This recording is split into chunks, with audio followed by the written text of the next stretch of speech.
coming out this morning. This is day 2 of a 5-day work party here in the Delphos section. I'm going to go through now what is our tailgate talk, where we go through all the information you need to know for the day to stay safe and get the job done well. I'm David Harris. I'm the Delphos section supervisor. I am the person leading this work party, and it's my first work party, so yesterday went well, but hopefully we can keep it going for today and the future days. I want to introduce John, who's my helper. The last 2 days I will be going back to work, so he's going to be taking over and doing things for me. He's also in my emergency response plan listed as a helper, so you can go to him for things if he needs to. And then I also want to introduce Richard Harris, who is going to be my safety crew person. So he's going to be one who's kind of keeping an eye on people, making sure they're drinking, staying healthy, making sure nobody's overexerting themselves. So the cards you have, we did this yesterday, and I think me being a teacher, it helps for everybody kind of get to know each other, so that, because it's no secret that when you know each other, you care for them more, and you see something wrong, you're going to call them out as opposed to being shy about somebody. But also with volunteering, you might be more willing to come back and volunteer if you remember who it was you were volunteering with, and you're like, oh, I remember that. This was a fun time. I'll come back. So you all have somebody's card, and what you're going to do is you're going to read out loud what their second question is. And if you're here for just today, it's what you have on your card. And so this individual here, we're going to introduce ourselves in just a minute, but this individual here is going to read the card. The person over here is going to guess, and we'll just work in and then cross. So it'll be a little more organized, okay? But before we do that, kind of skipped a step, I'd like everybody to go around, introduce themselves, name, where you're from, roughly how much time you spent doing trail maintenance, what your experience with trail maintenance. Do not say what your occupation is, all right? Okay? Bruce Goodall in Portage County in the northeast. Manaway is a little town, and Crooked River. It's a group. Okay. Oh, well, I'm John Nemsick. I live in a little village called Bloomdale, which is just north of where you guys are, and south of Defiance, which I'm the section supervisor. My occupation, I'm a pedestrian. You're not supposed to say it. Why, John? Follow the rules. I can't remember the rules. That's part of I joined the Buckeye Trail back in 12 before I retired. Then after I retired at 13, I've been more active. I'm Robert Glick. I live north of Findlay. It's a rural area, somewhat rural. It's getting developed quickly. We've been doing trail maintenance since fall of 2010. We're members of AHS, American Hiking Society. They do a volunteer vacation program where you take a week's vacation and you do trail work. So that's no vacation.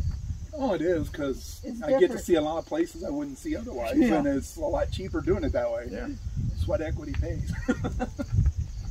Terry Glick. I live with him, north of Findlay, and we've also done Buckeye Trail stuff too. Yes. So. I'm Brenda Harris, and I live in Tellico Plains, Tennessee. We used to live in Ohio, so we knew the Buckeye Trail because we hiked it from 02 to 06 with circuit hikers. And we do maintenance every Thursday, time, weather permitting, and one Saturday a month, and then as needed when people need sliders to come out and do stuff. Joe Kruger, Henry County, Napoleon, Ohio. Been involved with, I'm a Henry County Park Board Commissioner. We maintain the trail in Henry County, lease it from ODNR, so I was involved with most of the clearing of Henry County and also work parties in Paulding County and some of the other ones in the area.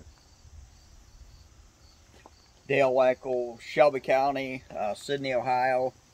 I joined the Buckeye Trail around 09. Shortly after that, became co-section supervisor at St. Mary's section and did that for about 6-7 years, I think. still do maintenance down there and attend work parties when I can. I'm Rick Harris. I'm Brenda's husband, and I really don't have anything else to add since she said it all. Everybody welcome. Those are here yesterday. Thank you for coming back. The 2 individuals are here for just the day. I hope it's a meaningful experience that you'll want to come back if we have another one in the Delphos section. Continuing on, I'm going to talk about some of the hazards we might face today. First one deals with the weather. Rain, I don't think we're going to get any today. Yesterday was quite a bit of a risk. Tomorrow's got some rain risk, but it looks like it's going to be pretty clear today. But there's a slight breeze, so kind of keep an eye out for the trees with the wind. I don't think it's strong enough to where we need to worry about quitting because of the wind, but it's definitely something to keep an eye on. If you have helmets and you're comfortable wearing them, we highly encourage you wearing them, mainly for that reason. Heat is going to be our biggest factor today. It's going to be mid-80s. It's quite humid. We're going to be hot. We're going to be sweating. Doing some pretty heavy work today in terms of what we're physically doing. So really keep an eye on that. If you feel yourself getting exhausted or heat exhaustion, you start getting dizzy, stop. Let someone know. Let us know. We'll get you some shade. We'll get you some water. I've got some cold water in my truck if we got to run back and grab it and get you some colder water. You don't want necessarily ice water, but we all have also hopefully water in our packs that we can use to get ourselves back in action. If it becomes severe, we'll just have you stop for the day. But just keep an eye on that. If you're working hard and you're sweating away and all of a sudden you notice you stop sweating, you need to let somebody know. We need to know if you instantly stop sweating. Scope of the work. We are here in the Delphos section and just north of Ottoville. This is what's kind of just called the quarry, the Ottoville Quarry Nature Reservation. We're going to be on different property owners. What we're here right now is owned by the Department of Fish and Wildlife. Where we're going to be working, I believe, is about half of it is owned by the Village of Ottoville, and the other half is owned by the Ohio Department of Natural Resources. So it's a beautiful area in our section where we've got a lot of road and farm. Having a nice treat area is nice. The rerouting today, or not rerouting, we already did the rerouting. Today we're mainly going to be working on removing honeysuckle to the point that we can work on benching. There's a section of the trail that has sloped due to erosion, and we're having some issues with the DR wanting to slide around and be a safety hazard. It's also not comfortable for walking. So we are going to try to get that benched out today. If that takes all day, so be it. If not, we've got plenty more of honeysuckle removal we can do. We're going to remove the honeysuckle in 2 ways. The little honeysuckle, the small stuff that we can dig out, we're just going to cut and dig out the root balls. The big stuff, we're going to cut and put a chemical on it, that's in my pack here, that should kill the root ball so it does not grow back. It's an invasive species, and it's also very prevalent in there, and it really does take away from the trail experience. So that is our tactic today, is to recover the trail a bit. Let's see here. Job hazards. Biggest one I think you need to watch out for today is going to be the slips, trips, and falls. Whether it's tripping on a tool, or a root, or a hole, a groundhog hole, or maybe one of the stumps that we're cutting with the root ball, cutting the honeysuckle on. Really watch out for that so that we stay safe. Groundhogs holes are there, and they are dangerous. I've heard lots of reports of people hiking through my section, tripping and twisting ankles and things like that. Thankfully, no broken ankles or anything. We do have the wind for the weather. Just keep an eye on that. Keep an eye on the heat. And then animals. We're not dealing with bears and rattlesnakes here. Sorry, southern people. But we do have ticks, mosquitoes. Mosquitoes aren't too bad. I've yet to find a tick on me, so I think we're pretty good there. Bees and wasps. We didn't find any yesterday, but you pull over a stump, all of a sudden 100 wasps or hornets might come out. And chiggers, watch out for those.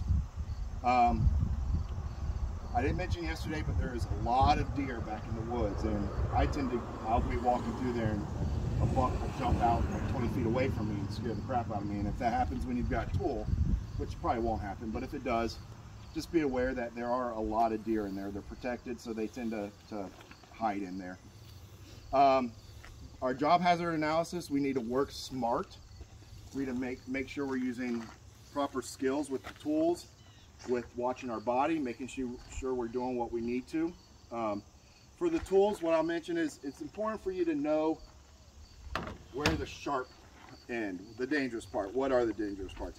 And you might think it's obvious, but take this tool right here. You say, well, that's the sharp part. That's what you need to worry about. Well, no, there's more, because that side's pretty sharp too. And if you're laying this tool down and trip on that or catch it with your leg if you're walking and you stumble, any of this can cause damage. So it is important to know what the danger part is. When using the loppers, just be aware if they're open or not. You don't want to stab yourself with them if you're carrying them and they pop open, things like that. Know your body position with the tools. You don't want to be using a tool and standing in a way that if you miss your target, you end up hitting yourself. You want to make sure you're keeping yourself constant, working smart where you can, but don't put your body in weird positions that keep it to where you can't effectively use the tool. Carrying the tools. Buckeye Trail's policy is that we carry the tools with the dangerous ends down, so that if you fall, you're not catching it on you when you fall. We're not going to carry them on our shoulders. So just keep them in the down position. And then, let's see here. Be aware of the people around you, the danger zone, when you're walking and when you're working. Make sure that the reach of your arms and your tools, there's nothing in that place. Sometimes when using the Pulaski, if you're using the axe to cut a big root out, it's sometimes real safe to tell the people around you when you are going to swing that axe, so there's no chance that someone's near you. If you're using it a lot, you just really need to space out a lot and make sure there's no one near you. When laying your tools down, yesterday I tried to watch things yesterday and see what we could improve on, and this is the only thing I saw that I think maybe we should have some improvement on. I noticed a lot of tools where the dangerous end it was in the trail. There's a couple Pulaskis I saw laying down where the dangerous end was just right in the middle of the trail. You want that dangerous end off the side of the trail so that the stick is what's in the trail. And we do want the stick showing a little bit so we don't lose the tool in the weeds. So just be real careful of that.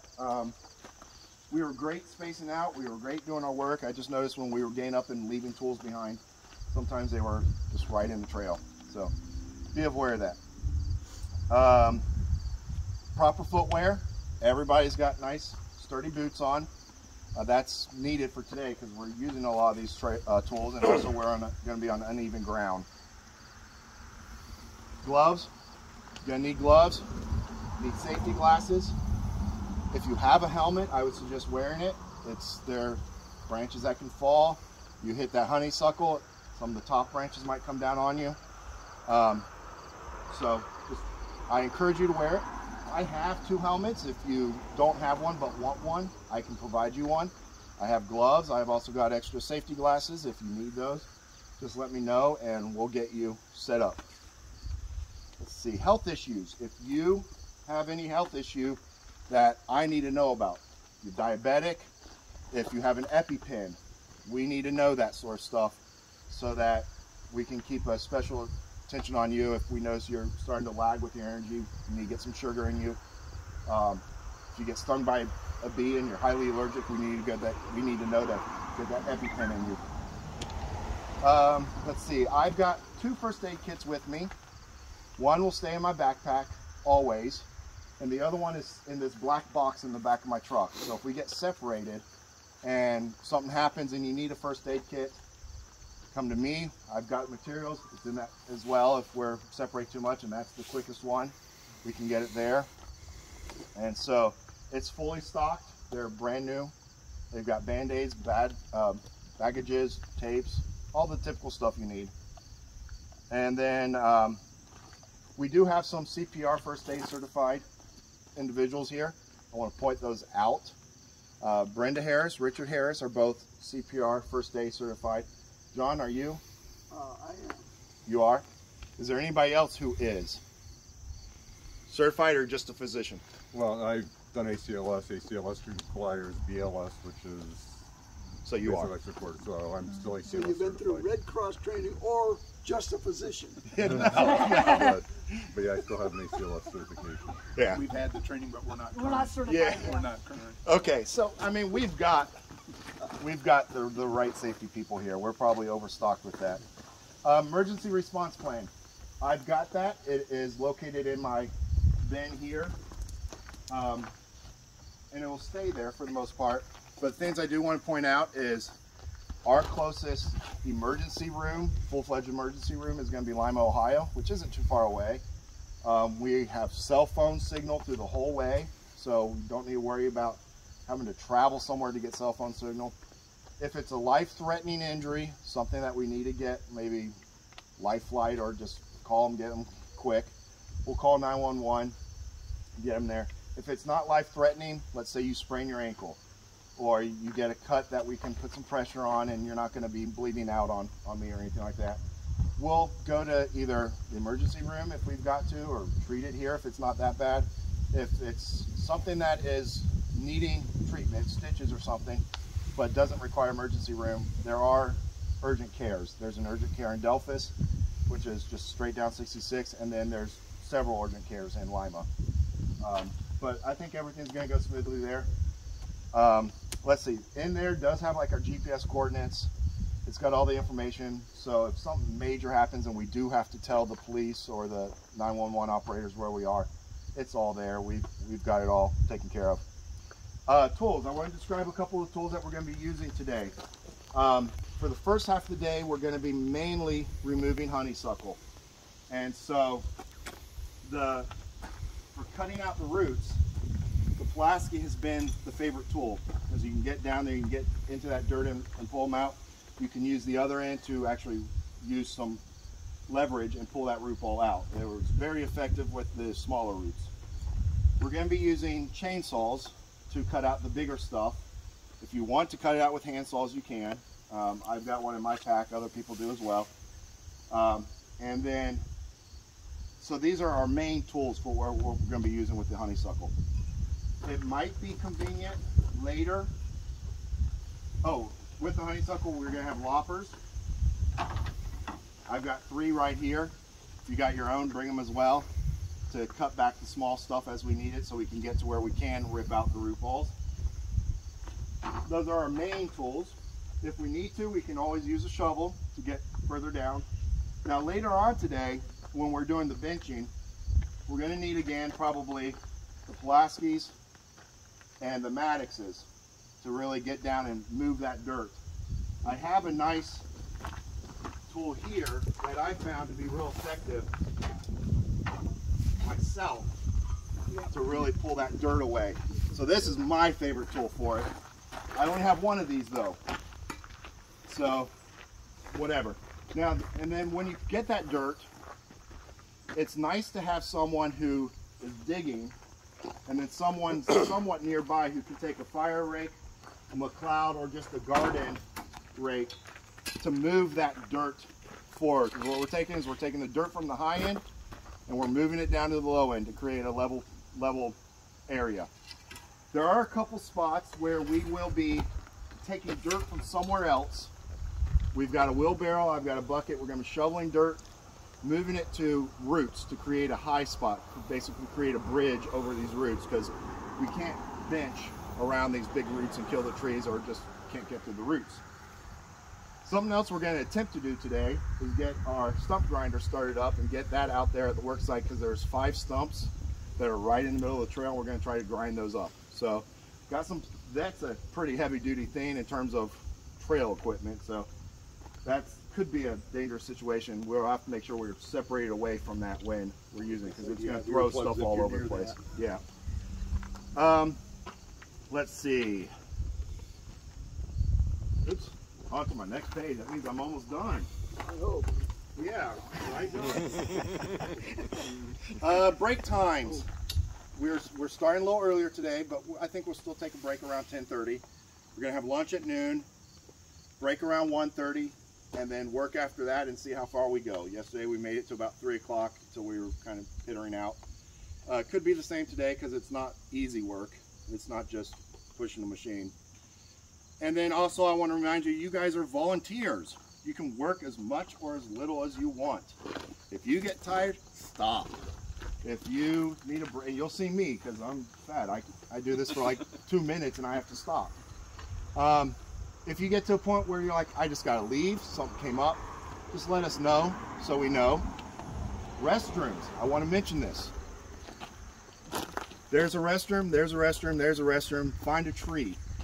But don't go on the trail. Don't go near the honeysuckle that we're going to be doing. Avoid the poison ivy. Yeah. Girls, maybe let us know. She likes to say, I got a meeting about a dog or something like that. She has a little thing she says to let everybody know, don't come near where I'm going. I'm going that way.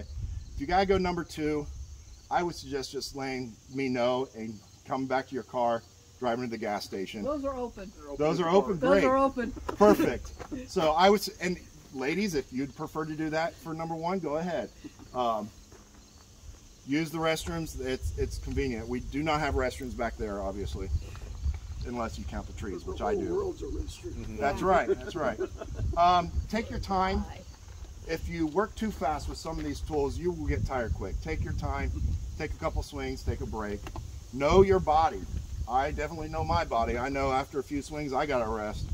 And don't feel like you have to. It's not a competition. You don't have to keep up some sort of expectation of perfection as you're working. Just work as much as you want. Learn and ask questions. I'm new to this. I'm learning every day kind of how to run things. So if I'm doing something that doesn't make sense, ask a question. Say, maybe this would be better if we do it in this order. Just because I'm, like I said, I'm new at it. Make sure you pick up any trash. If you see trash, pick it up. Don't create trash. Don't throw it on the trail, your lunch, okay? If it blows away and somebody else sees it, pick it up. And then lastly, as we finish up, again, if you have medical things that you need, let me know. You can let me know in private, and I'll keep track of that. All right? Is there any questions? No? Anything somebody wants to say that's not a question? I will let you know I'm on Eliquis. And what is that for? It's a blood I have thinner. It's a blood thinner. Thank you I for had letting me blood know that. clots last year and on top of my kidney stone. So if you get cut, Yes. we need to Yep. find out fast, Yep. right? Yep. And you have medicine to keep that controlled, right? Nope. No. There's So if you nothing. get There's cut, No, if I there's get no cut, medication. I need to put pressure on it and get it stopped. okay. We all have that nasty blood stock. Anybody else?